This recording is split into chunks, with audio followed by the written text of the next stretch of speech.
Hello, this video is what I think about soul groups. I did this video I think like last night or the day before, and then the video got disappeared somehow. Soul groups, I came up with the idea to do this because I always had the idea like reincarnation wise and I came up with this idea all by myself because I never read it in a book anywhere, but that we're like children of the earth, and we're really old, and the earth is really old. So I figured, okay, we're as old as the earth. Our souls, came into born individually, came apart from God and became born individually with life on the earth. So however millions of years ago that was, in single cell organisms, and then as they evolved into fish, we were fish, and then animals, and then dinosaurs, and then monkeys, and then, house animals, and then us. And then we all, and like if you have a spirit animal, maybe that animal represents like the animal you were before you became human. But Bashar said that 250,000 years ago, the Anunnaki took the egg of a Homo erectus and the sperm of them in order to make a new animal, a new human.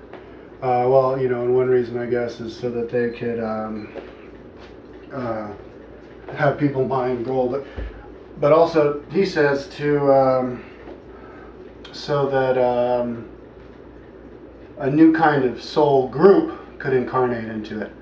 And so I guess that, and then Jane Roberts, or Seth talking to Jane Roberts, said that we had different civilizations in the past, one being Lumania, which is Lumeria, the one that was in Hawaii before it sunk a long time ago. I guess we've been having intelligent civilizations here for 500 million years, but one reason Lumeria went away, according to Seth, is that the people ascended, maybe to another dimension on Earth or another planet, or became spacefarers. And as an aside, some of them remained here and created a new kind of human that was afraid of violence, and they kind of got amalgamated though in the rest of humans. But so maybe it's not as simple, cut and dry, as just we're all part of the same soul group. All the people who live here are all part of the same soul group, and live together from the beginning of time all the way up till now. And one reason that idea makes sense is because the population of the Earth has grown so much recently. Now we're pushing 7. Like, where did all the new souls come from? So maybe we're living in a world now with lots of different soul groups, and so a lot of the people on the Earth these days, or maybe most of the people on the Earth these days, are the soul group for a three-dimensional Earth, or the same soul group of people who have been living on Earth mainly since the beginning. And then you have a lot of other soul groups here who actually come from elsewhere, and they're coming here on Earth to fill up the bodies of all the new bodies that are coming here, but also to help the Earth ascend to a higher vibration, a new utopia. And it's clear that that's happening with all the technology that's happening here. And it kind of makes sense if you look at like the world, like how people are interested in lots of different things. Like there's the general normal people. If you look at like popularity levels, you have, television show. If everybody was totally into spirituality and sustainability and fixing the earth and all of this stuff, then there wouldn't be so much interest in spending time idly. And so that's why there's just like television shows and TV and is so popular. And if you look at like the most popular YouTube people. They're all like comedians, which is fun to watch, but it's just that it shows that most of the people on the earth are just not interested in that stuff. Just um, living their lives as like it's always been, and how people have always acted, because they're part of the Earth Soul Group. Yeah, but then you have people who are interested in this new stuff that people haven't been ever really interested in before, because they're part of another soul group that has come here from elsewhere. And maybe that's what indigo children are and crystal children. I don't know. It's kind of confusing to actually think about the future of the world. Like some people say it will bifurcate. That's just so hard for me to wrap my head around. I haven't really read a whole lot about that, so I guess I'll have to do that. I actually just did a video on the new education is listening to stuff on MP3 player, and I got all the David Wilcox books actually on my computer, the whole book on one page, so that I can do my program to like do it through to turn into MP3 to listen to it. But anyways,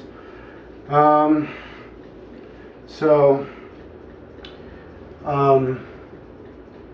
yeah, so maybe you have all these different soul groups, and then you have the like suppression-oriented soul groups in these countries that are suppressed. But yeah, it is confusing. Like,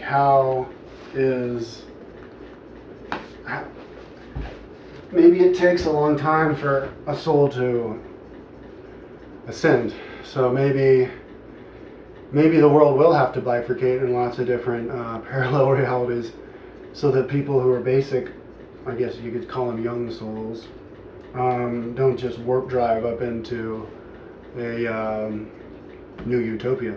Maybe they're just not ready. So maybe to people who will, the population will go down somehow. Calamities, I don't know.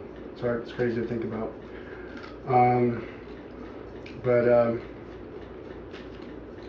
But I was thinking about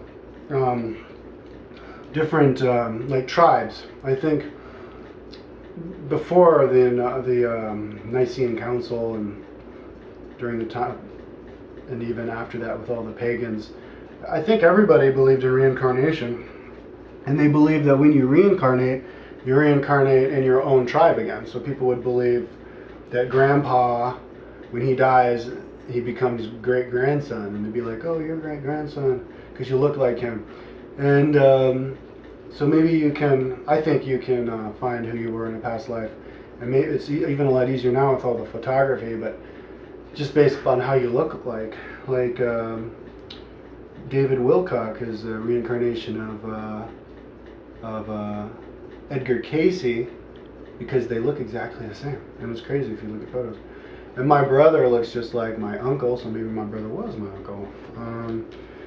And that would explain how two people with the same, or one way, why two people with the same genetics, the same parents, oh whoops, forgot to do the timer, look different. You look the same in all of your lives. And genetics only plays a small part of that. Another interesting thing that I thought about that kind of has something to do with this is like in Africa, there's most amount of different races are in Africa. You've got the pygmies right next to the short little pygmies next to the big tall Watutsis, because the people have done the least amount of traveling there. So back in a long time ago, like before the Roman Empire, you would have, and I think even Caesar described this, how they would describe all these different tribes in France, and they all had different customs and everything. And I think they all actually looked differently. Like there were lots of different races within white. Because I remember when I was a kid, I'd look at kids in class, because America's a big melting pot. You'd have lots of kids from different backgrounds, and I'd be like, oh, you look like this famous person, and even though they're not related, so maybe they have this like recessive gene that is left over from back in the day when they were part of they have common ancestors of one particular tribe. So back then, different tribes looked so differently from each other that if you went like 200 miles away, you would know exactly where they came from. And so those tribes were actually soul groups, and you could tell from their genetics. So that would really be cool to go back in time and look at all the different kind of like races within races there were. So anyways, that's what I think about soul groups.